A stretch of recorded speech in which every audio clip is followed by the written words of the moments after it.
Al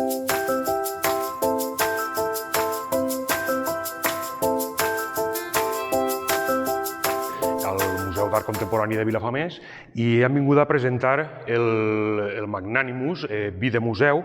És una edició limitada de 1.500 botelles, que veureu la botella va vestida en l'etiqueta, en la representació de dues obres pictòriques del museu.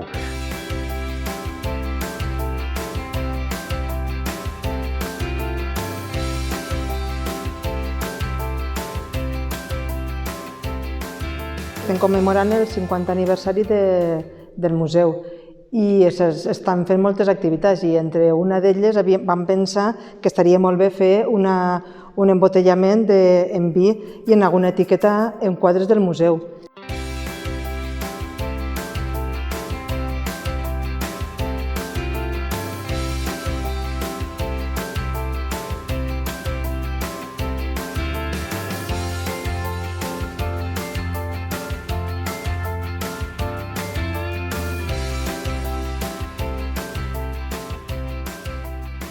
Esta tirada de vi de museu, que sigui una edició limitada, significa molt per a la nostra bodega, perquè imagineu-vos que el Museu d'Art Contemporani de Vilafamés és dels més importants d'Espanya i dels primers que se va fundar a Espanya. Entonces, que pensen en nosaltres, per a nosaltres és un gran orgull. La veritat que estem molt, molt contents. Al final el resultat ha sigut molt bonic.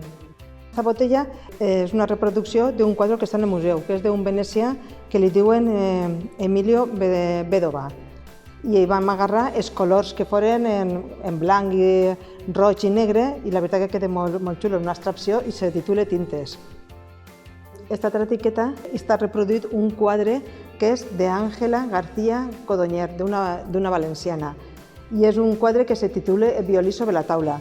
I és un poquet cubista i la veritat que és molt xulo i molt bonic. I queda superbé les tonalitats en la botella.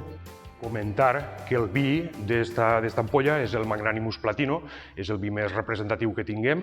És un vi que està fet en les varietats Cabernet, Merlot i Syrah i té un pas per barricar de roure francès d'un tostat alt que li dona unes característiques aromàtiques molt peculiars. Com a representant de l'Associació de Sumillers de Castelló, és molt important que se faci un vi de Vilafamés, que en el seu temps a SUCAP li va reconèixer com a un dels millors vins de Castelló i més que se faci en l'etiqueta en un quadre del museu. Des del Museu de Vilafamés us convidem a tastar este vi tan especial i podeu col·leccionar-lo, és a dir, és una edició col·leccionable.